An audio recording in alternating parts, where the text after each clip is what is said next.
Hello, high flyers, and welcome to the Aim High podcast. This is Bud Evans, the Property Patriot. I am here today with Angel Williams. How are you, Angel? I'm doing great. How are you? All right, Angel. Listen, I like you. I enjoy every time we get together. You and I are in the same couple of networks, at least two, maybe six. I don't know how many times. It feels like four times a week I see you. Do me a favor, for those of you who don't know you, give me that quick, bubbly introduction that you always give.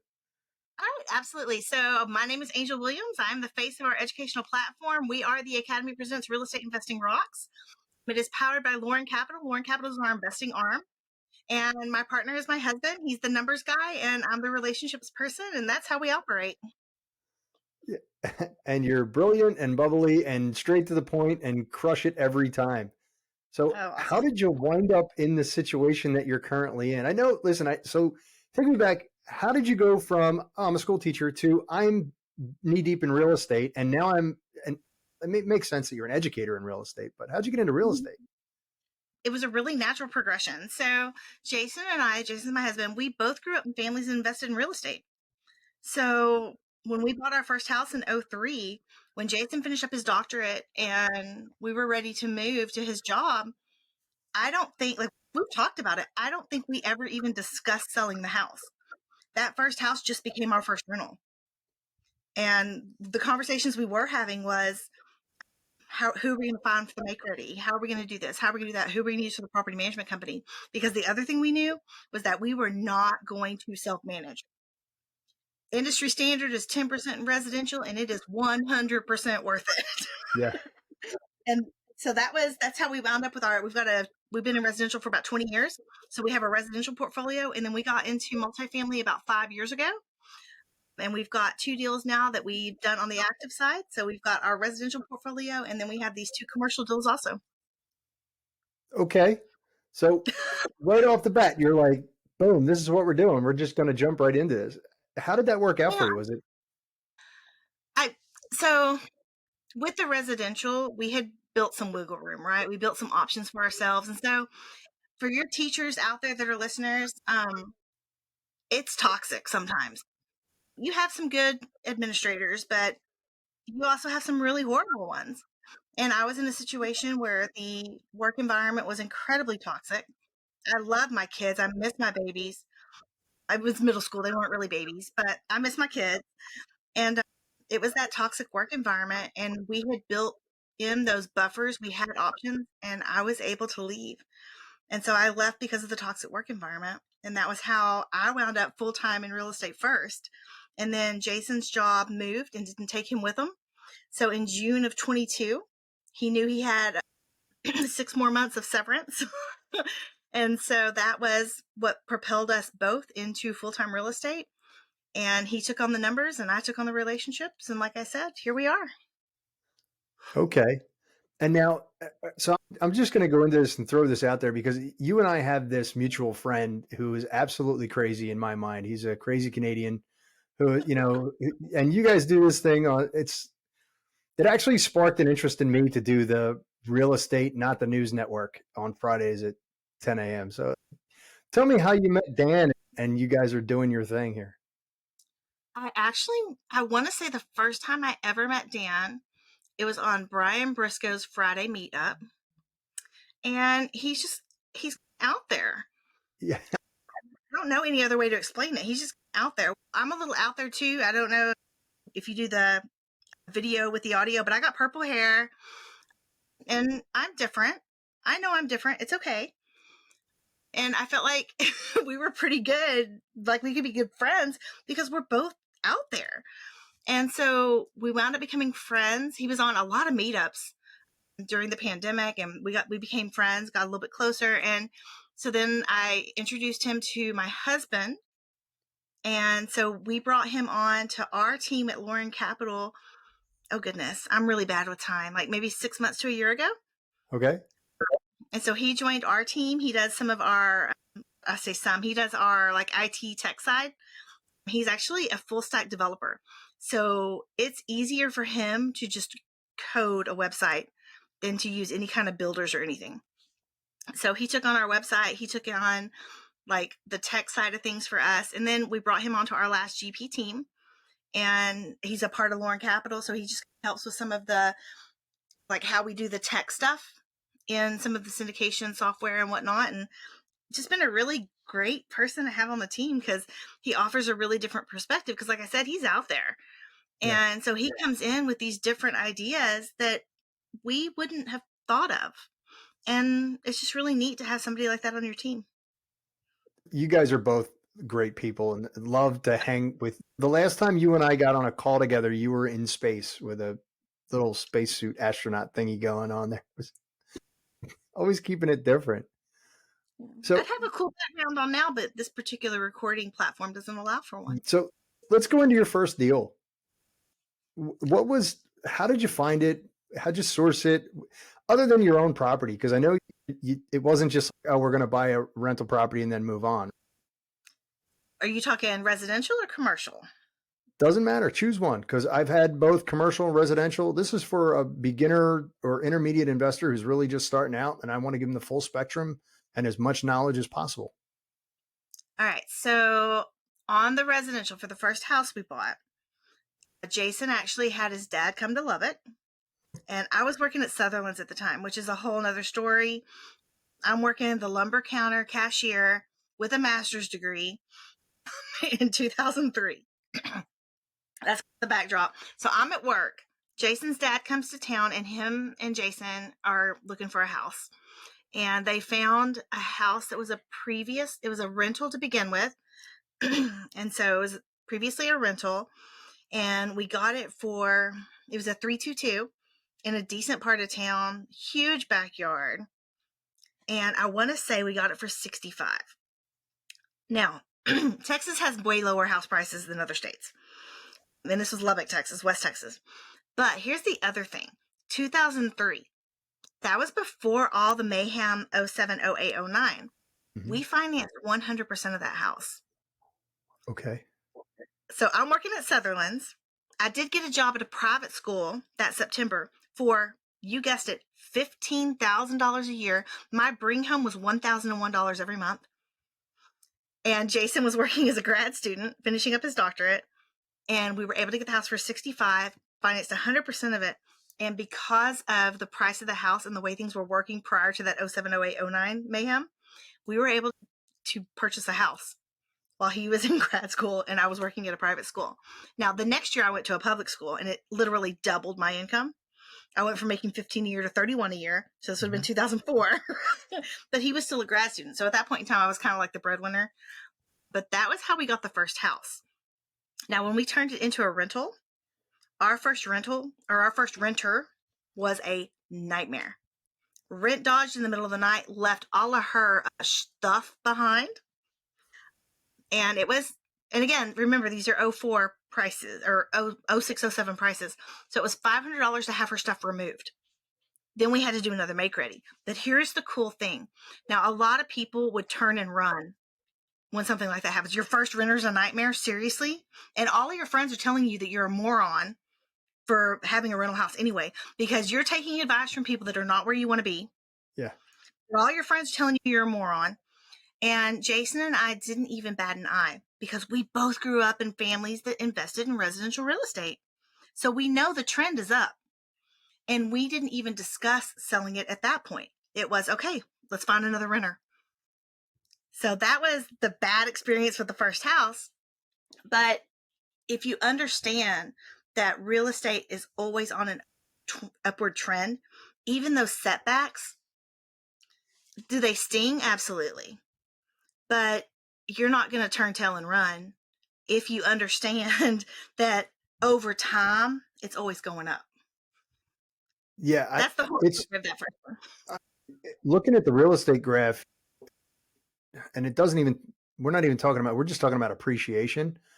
Looking at the real estate graph, it is virtually flat comparative to the stock market itself, because the stock market has so many peaks and valleys, and looks more like a very thin wavelength as it's going up, that 5 to 8% per year if you're in a conservative area and underwriting that way. And just to prove your point, we've had the house almost 20 years now, and it's worth over $100,000 now. Yeah. And what'd you buy it for? 65. Yeah. Not a bad So return. he turned and ran Mhm. and sold it. Wouldn't And have that's and time we that's have. after one of the worst housing market crashes in recorded history. Yeah. So, No, so and we've refied a few times since then. None of our original money is in that house. That's yeah, there we infinite go. return. Yeah, that's So, perfect. has there been sucky times? Absolutely. But there's sucky times in everything you do. Pick the sucky times. Pick the better of the sucky times. Right? Let's have your assets pay you, or go out and get a really bad job where everybody sucks and you're not having a good time and you don't like the people you're working with, and been there. It's no prize. So was that tenant, was that your worst deal ever? I don't know, because so in 21 we got our first apartment complex, Hmm? and that was a whole different nightmare. We went through 2 GP teams before we finally landed on a third that got it across the finish line. And then in the first 6 months, like craziness breaks out. Maybe first 7. But so my Wait, Angel, husband, can I ask you for a favor? Can you tell me what GPT means? okay. So when you do commercial multifamily, at least when we do it, when we syndicate it, you've got 2 different basically groups of people. You've got general partners, and then you've got limited partners. So your limited partners are your passive investors. And friends, if you're in residential and you think you're passive because you have a property management team, you don't know passive. Because in commercial multifamily, when you're passive, literally the only thing you do is watch distributions get deposited into your account. You don't have to field those calls about the roof because it's over the $300 limit. You don't have to field calls about, oh, the appliances just went out. Oh, we're going to have to replace this oven. Oh, we're going to have to replace this floor. Oh, foundation's looking a little iffy. You don't do any of that stuff. You literally just get distribution deposits. So there's a wide array of what passive is. And until you've gotten into commercial multifamily, you don't actually know what passive is. So just putting that out there. True And so that's story. your limited partners. Your general partners are the ones that they're considered the operators. They're going to operate the asset. So we did our first GP deal in December of 21. It took 3 teams to get it across the finish line because the first 2 didn't make it. And also, we had $100,000 of our own money that had gone hard day 1, or maybe day 14. I forget exactly, but $100,000 of our own money that was hard. It was already in the deal, whether we closed it or not. So we were desperate to get this thing closed, and we went through 3 teams to get there. And like I said, in about the first 7 months, we had some madness happen too. I saw my first ever like hoarder apartment, and I'm 46, and basically I've been in real estate my whole life. I had never seen anything like that. And at the point in time, my husband's an Eagle Scout, and BSA Scouts now has girls involved. And so my husband and my oldest are at Philmont in New Mexico, no cell phone access, no internet access, nothing. And I'm handling what I call the burning. It was 2 weeks of torture. And the hoarder apartments in there. And I had found somebody that could do the clean out. And so I was trying to take care of that. And our friend Frank Catalano is on the GP team, and I'm about to leave the complex, and I call him, and I'm on the ledge. I'm like, this is insane. I've never seen anything like this. He's like, you've been in real estate your whole life and you've never seen anything like that? He's like, whatever, quit. Basically, he's quit whining. But that wasn't what he said, because he's nicer than that. But that was really what it felt like. Then a week before, we had gotten a call that said, oh, by the way, the property management company is dissolving. So I'm also dealing with the new property management, trying to figure out what we're doing with property management while I'm dealing with the hoarder unit and getting, I think our garage door got delivered somewhere in there after we've been waiting for it for 6 months. And just like all of these things are happening. It looked like the bills weren't getting paid. So I'm trying to figure out why we have a $20,000 electric bill. And I'm calling all these people, and it's like just the burning. Okay. And that's just what I call it. But I will say that even though that was horrendous, and that was 0 to 1 is going to be the hardest thing you've ever done, residential or commercial. 0 to Yeah. 1 it's just hard. But what I learned from that was huge. So every time my husband takes a trip, something breaks.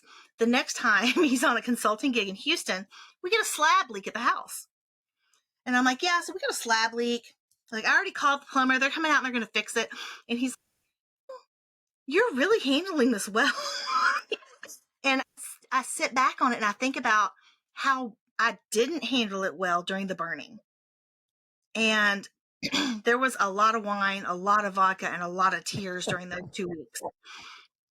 And I went to my friend Aaron Goins' meetup. He had it on Thursday that time, or during those 2 weeks. And I went, and it was tough love, which is something I've come to look for in my military friends. And this lady said, what's your why? Because your why is not going to let you be a victim. And right now you're being a victim. And I was like, okay. But it was just like, what's your why? Stop this whining. Stop this crying. What is your why and what drives you? Because being a victim is not what drives you. And I needed that in that moment because it seemed like everything that could go wrong was going wrong and everything was happening to me.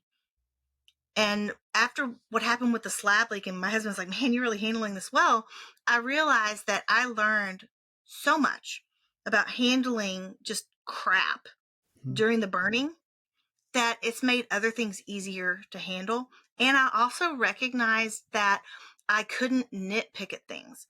I couldn't be so OCD because I simply didn't have the bandwidth to be OCD. For the first time in my life, I learned my limits on how much I can control, but how much I can handle.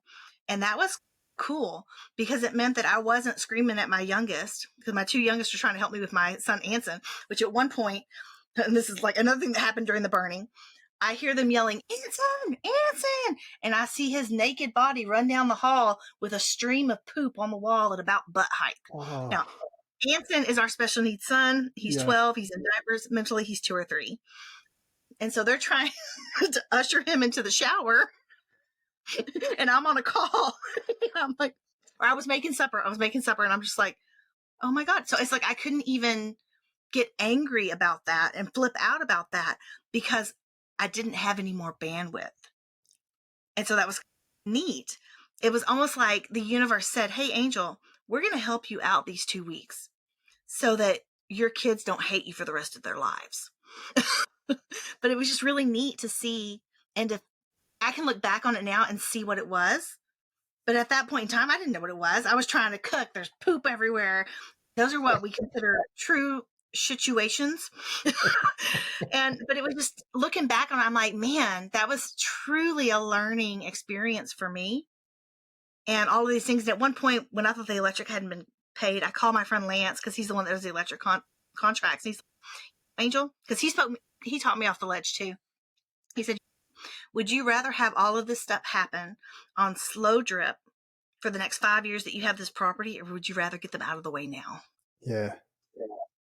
So he taught me off the ledge, but it was really neat to just see all of these people that came into different spots of those 2 weeks to help me deal with it and help me handle it and really help me learn from it.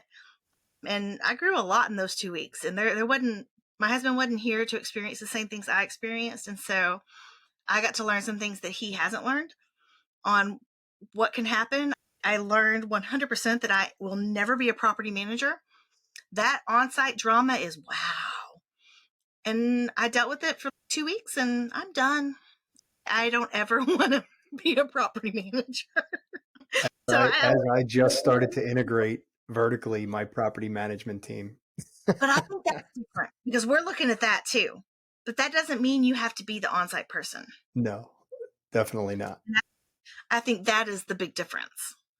All right. So that all turned out. You used other people to help you through the problems. You found the right people. You found your who and didn't have to worry about the how anymore. So now do you still have that property or did you sell it?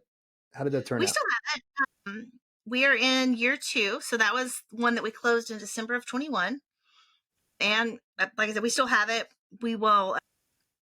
We don't intend to get rid of it anytime soon. The business plan was 5 years, I believe, maybe with a potential to hold for 7 if we needed to. So we still have it, and I've learned a lot, and it's been a wild ride. But I'll say this too, even though we just have those 2 properties active side, we were the lead sponsors on our own first deal. We are the lead sponsors on our second deal. And the difference in experience from being a lead sponsor and being an active GP member, the difference between that and say what somebody's going to learn in a co-GP position or in a position where they have a more minor role Mhm. is profound.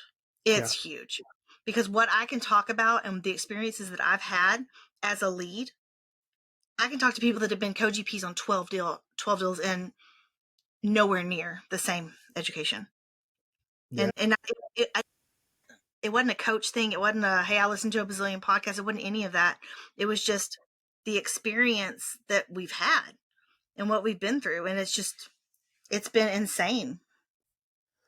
Yeah, that's very well said, because there are a lot of people who are like, I want to get into commercial multifamily. And I'm like, which part do you want to get into? Because the if you're going to be the main person, like, you got a lot of education that you got to learn really quickly. Yeah. And we have an amazing coach. So I don't know how many people talk about their coaches, but like our coach is Joe Fairless. Yeah. Okay. And so when we were getting that first deal done, like we were calling him like every day. And he was like, hey, this is just how it goes. If something's going to happen, it's going to happen. And it's probably going to happen. Oh yeah. And Yeah. the cool thing is he was on the seller side of what we were going through as buyers. And he was like, this is just how it goes. And it was the second team that our experienced person kept saying, no, this isn't how it goes. It shouldn't be like this. And so that was why that team broke up, because people's risk tolerances are so different. Mm-hmm. And you don't know what someone's risk tolerance is until you are in that moment. And so that was really the reason why the second team didn't make it, was the variance in risk tolerances. And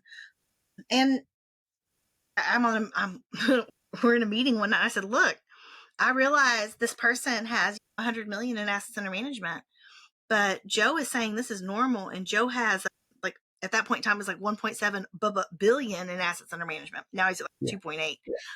But I was like, are we going to listen to someone that has millions in assets under management or someone that has billions?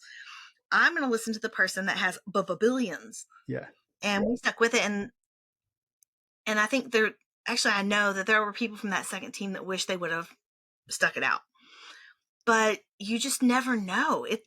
Was it scary? Yes, it was scary. We went through 12 or 15 loan products and none of them worked. We had $100,000 on the line, which, by the way, we had borrowed from Jason's mom. So Okay. yes, it was ours, but yeah. So that was going to get real ugly. Oh man, There were so many things. but it all turned out okay, though, right? Yeah, we've got it. It's cash flowing.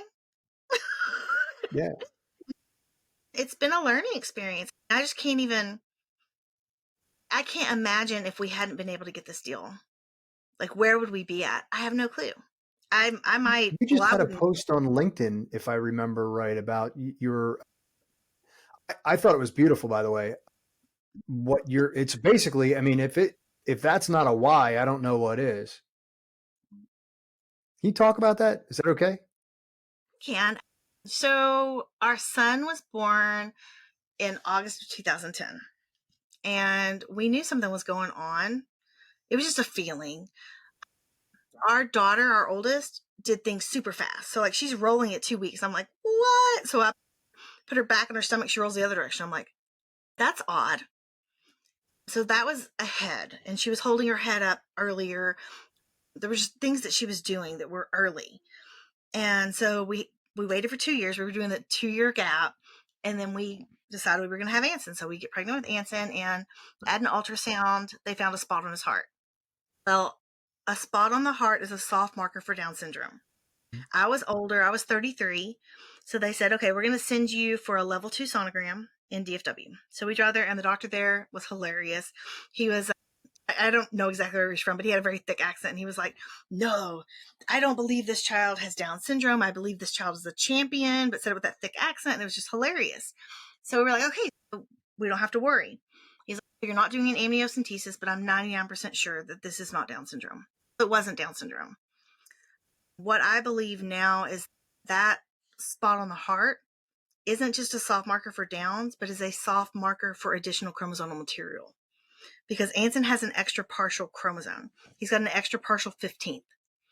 And the area that's copied over is the area that causes Angelman syndrome or Prader-Willi, which Angelman syndrome is intellectual disability uncontrollable laughter, seizures, autism, and then Prader Willi is all of those things plus you never feel full. So there's a lot of behavior issues because you're constantly trying to get to food. Mm-hmm. Now, Angelman's and Prader Willi happen from deletions. Anson has no deletions. He's got 2 additional copies of that entire region, which is 11.3q to 13.1q on the long arm of the 15th chromosome. And Anson has a little bit of extra in the front and a little bit of extra in the back. And he's got 2 extra copies of that on an extra chromosome. So he's got profound autism. He's 12, still in diapers. He's got maybe 150 words. Some kids are verbal, some kids are nonverbal. Some kids have massive irretractable seizures. Some kids don't. He's had less than 10 seizures, maybe less than 5. He does have profound autism. He is nonverbal predominantly. And it's just tough. That was one of the reasons why we looked at the scale that you get in multifamily. Mm-hmm. Now, before you jump into multifamily and think, oh my God, I'm going to have this wad of bills every first of the month. No. There is no magic real estate potion where on the first of the month you walk around with some wad of bills like a baller. That's not a true picture, not a true representation of how it works. At least not while you're of young age, I don't think. But we realized that we needed to scale to pay for some of his therapies. His ABA is 100 to 125,000 a year. And so like when we lost insurance and said we would just pay it, they didn't even know how to process that mentally or within their system because they had never had anybody say, I'll just pay for it.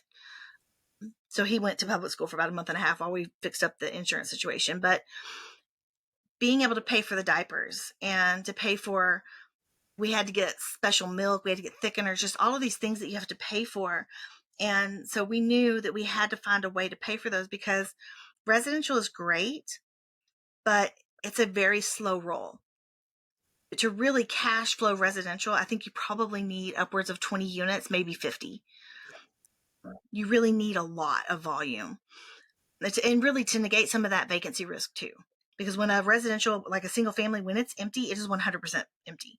There is nothing coming in from it and you're still paying those mortgages. That's one of the beautiful things about the multifamily is you mitigate a lot of the vacancy risk. And while it may cash flow pretty similarly as far as like how much you're pulling in a quarter or a month, the big difference is when capital events happen, you get a big chunk of change. Like you're going to get 20, 30, 40, 50,000, depending on how much your original investment was. So that's the big difference to me of getting into commercial multifamily is that you've got bigger chunks coming in. And on average, you're going to be doubling your investment about every 5 to 7 years. So that's kind of what really pushed us into multifamily. Do we still do residential? Absolutely. We bought 2 houses like a year or 2 ago for 55 apiece. And you're just like, I see that look in your face. You're like, you're getting houses for 55? What?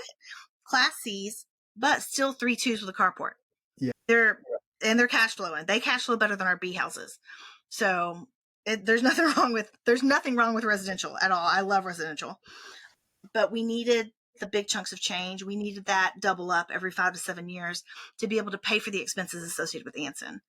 And so that's the other thing is I put it out there, and I did a post last week on LinkedIn about it, and it has been the most looked at post of any post that I've done in the past 2 years. As it's just, I just put it out there. Special needs families, they really have one of 2 paths to follow.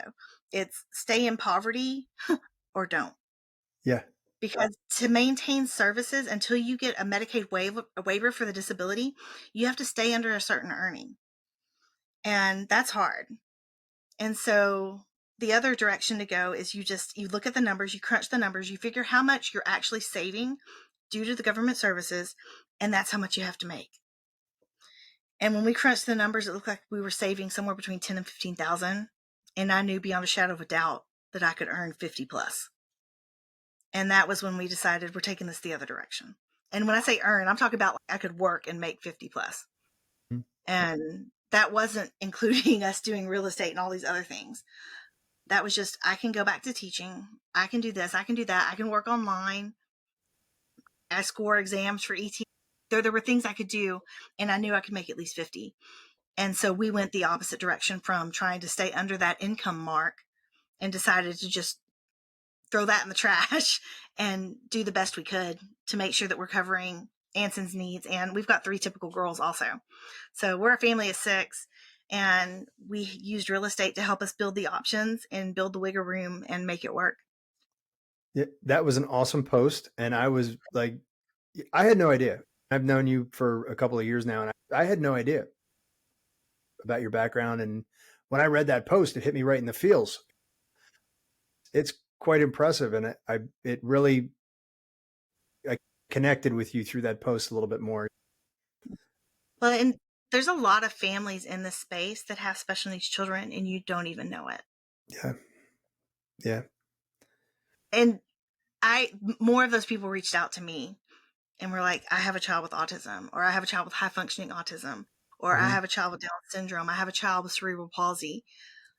I did a podcast recording a few weeks ago now with Jason Malabute, and he has cerebral palsy, and he is doing syndication. He is at a project or property right now doing due diligence. So I told him, I'm like, you're an overcomer, because I think that when these kinds of things are in your life and in your family, you become an overcomer, because no obstacle is going to keep you from caring for your family and taking care of those you love.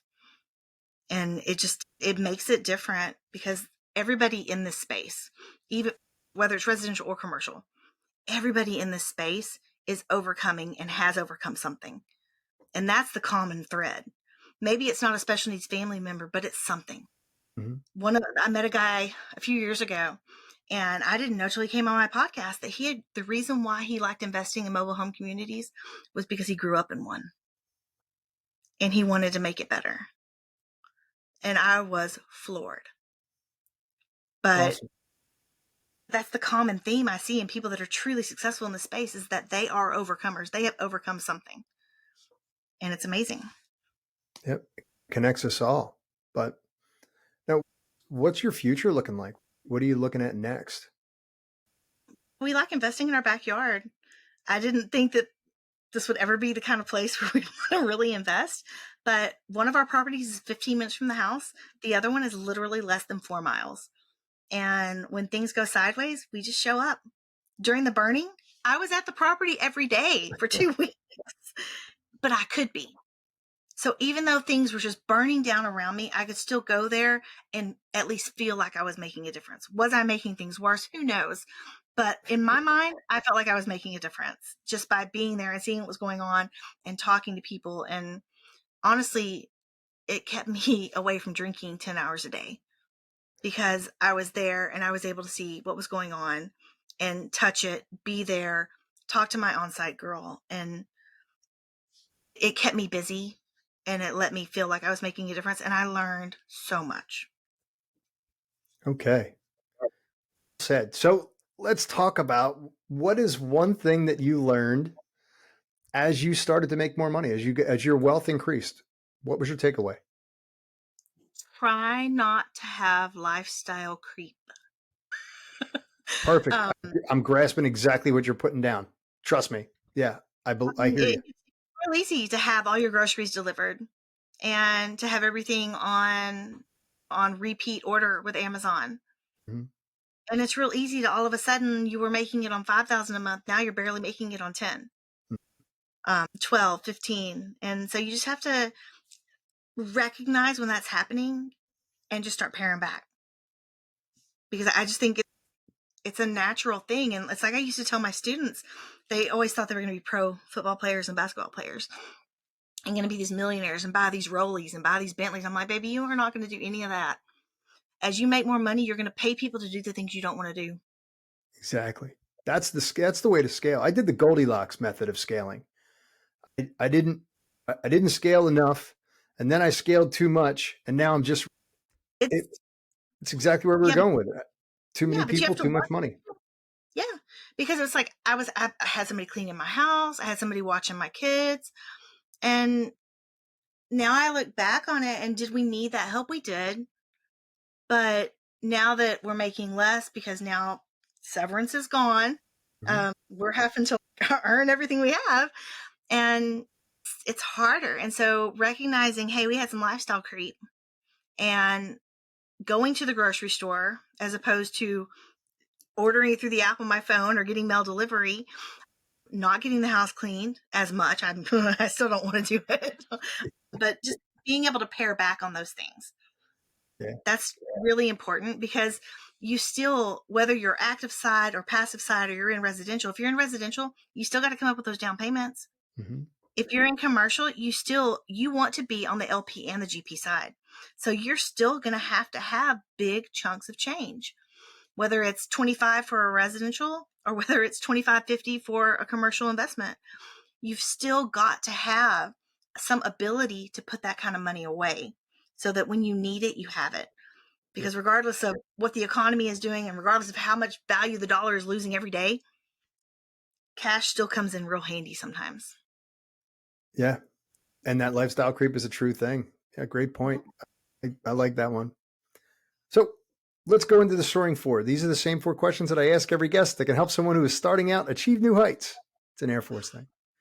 Yeah. Right. All right, here we go. I think I know the answer to this one. What is one thing that you use to keep yourself motivated? It's my family, my kids, my son, my daughters. And having those big, huge whys is hard. So you need intermediary whys. You need little whys. So our little whys right now are to pay for the girls' private school because it just went up again. So the little why is, okay, how are we going to get the money to put them in school this year? But it's, for us, it's family. It's always going to be family and family related because we want Anson and the girls, Julianne, Josephine, and Jacqueline, to be the best they can be and the best version of themselves that they can be. And so that's our why. We have bigger whys, of course, but that's the basic one that really it is the reason why I get up. Great. What is one thing that you learned over time that has completely changed your mindset? Actually, I think I learned this one recently, and it wasn't so much my own realization as it was my husband's. And he doesn't lose his mind very often, but he was kind of losing his mind, and he was like, we have to cut back on this, and we have to cut back on this, and why are you getting that? And we shouldn't be getting this. And then a couple of days later, he said, you know what? This is temporary. This is temporary. Mm-hmm. And it was like all of a sudden, we both had the realization of things are hard right now, but this is temporary. Just that first renter was horrendous. The overall trend is up. Our overall trend is up, and we're just in a hard spot right now. And we just need to get through this time period of however long it lasts. And then we're going to keep moving in this upward trend. So just realizing that the hardship you're going through is temporary. Very few things are permanent. Awesome. What is a tool that you use to keep yourself on track? I'm not good at this one. So I have really bad ADHD. So really probably the thing that keeps me most on track is procrastination. And I know that sounds really weird, but I procrastinate until there is so much stress behind it that I have no choice but to get it done. You know what Parkinson's law is? It's if I give you 8 weeks to do a task and I give you 2 days to do a task, you're going to take the 8 weeks to do the task, or you'll get it done in 2 days. The same task. Oh, yeah.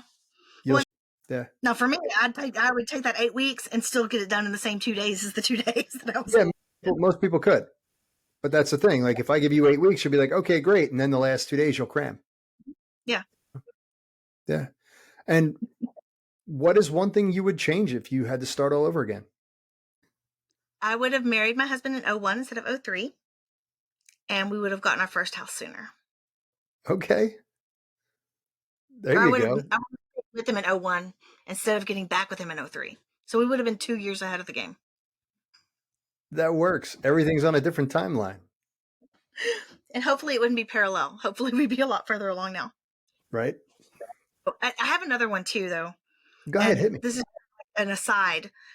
When you find a coaching program or an educational platform or something that you like, even if it costs money that you don't have, figure it out.